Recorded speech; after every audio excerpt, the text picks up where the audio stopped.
So hello everyone, स्वागत है आपका सिविल सर्विस यूट्यूब चैनल में। सो गाइज, आज का जो टॉपिक है हमारा करंट अफेयर का वो है COP15 से जुड़ा हुआ हमारा आज का टॉपिक है। सो आई होप कि आप ये सेगमेंट देखे होंगे। अगर नहीं तो आज यहाँ पर हम कोशिश करते हैं जानने का कि क्या है और इससे जुड़ी इनिशिएटिव क्या है और ये कहाँ से निकला हुआ है। ओके, सो देखिए, ये हमारे अपने नोट्स होते हैं। क्लियर। सो मेरे अपने नोट्स से ये बातें हैं जो कि अभी मई के मंथ में COP50 का बातें की जा रही थी। ठीक है।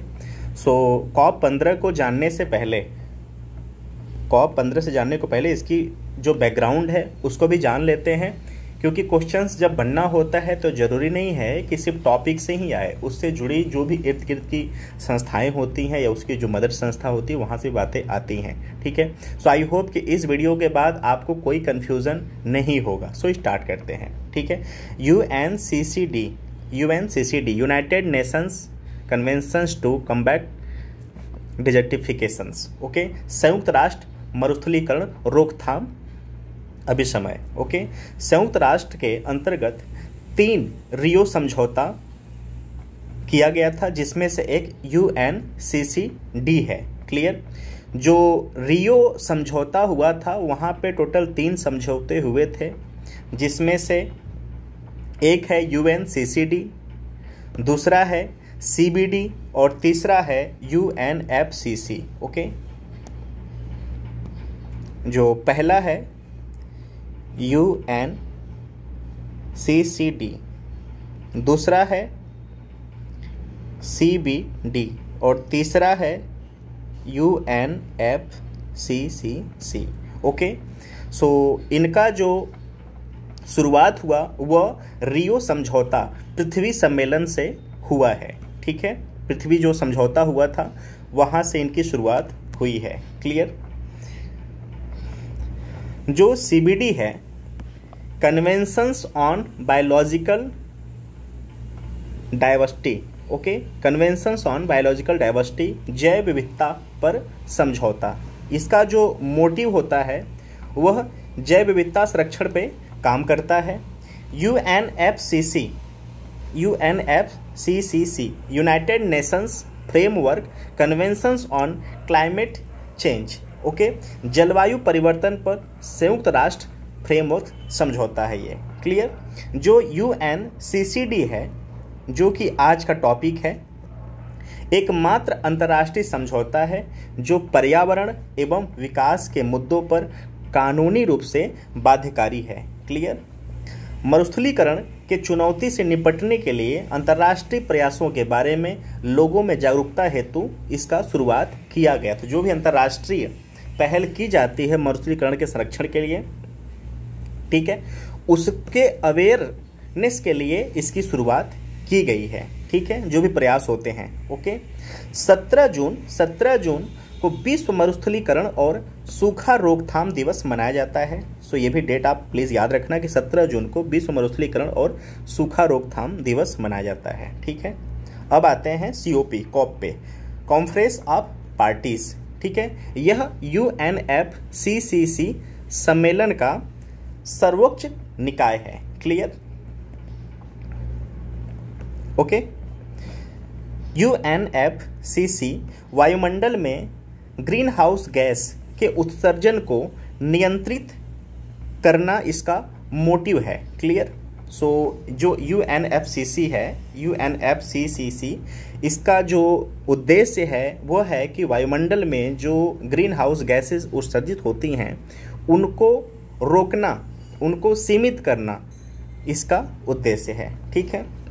जो CBD है, कन्वेंशंस ऑन बायोलॉजिकल डाइवर्सिटी, 1992 में रियो डी जेनेरियो में आयोजित पृथ्वी सम्मेलन के दौरान समझौता हुआ था। जैव विविधता से संबंधित सभी पहलुओं को इसमें सम्मिलित किया गया है।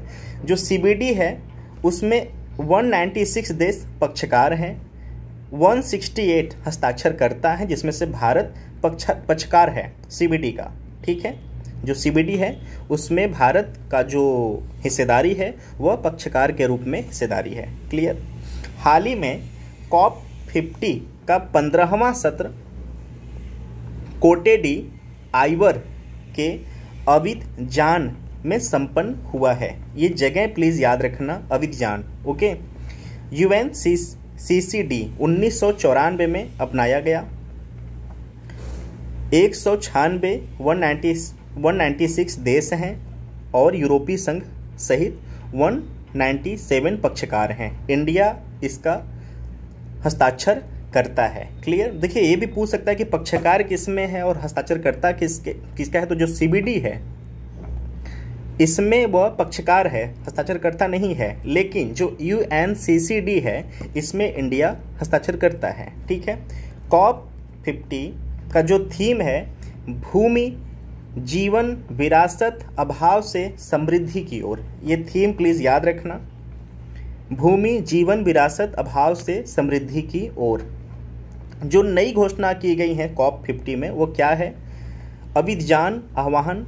इसे दीर्घकालीन पर्यावरणीय संधारणीयता को बढ़ावा देने के लिए राष्ट्राध्यक्षों और सरकार प्रमुखों ने जारी किया है। भूमि के सफलतापूर्वक पुनर्स्थापन के लिए लैंगिक समानता प्राप्त करने पर अबिदजान घोषणा जारी की गई है। ठीक है। तो प्लीज़ ये घोषणा याद रखिएगा। ओके। भारत में भूमि संरक्षण और मरुस्थलीकरण, जब मरुस्थलीकरण की बात हो रही है, संरक्षण की बात हो रही है, तो भारत के भी जाने में काफ़ी हमारा एग्जाम के लिए बेनिफिट होगा। सो भूमि संरक्षण से तात्पर्य जैव विविधता और अर्थव्यवस्था के संदर्भ में भूमि की उत्पादकता में गिरावट से होती है। ठीक है। मरुस्थलीकरण का शब्द भूमि संरक्षण का उपद, ठीक है, ये होता है मरुस्थलीकरण। ओके। भारत का लगभग 69% भाग शुष्क भूमि के अंतर्गत आता है।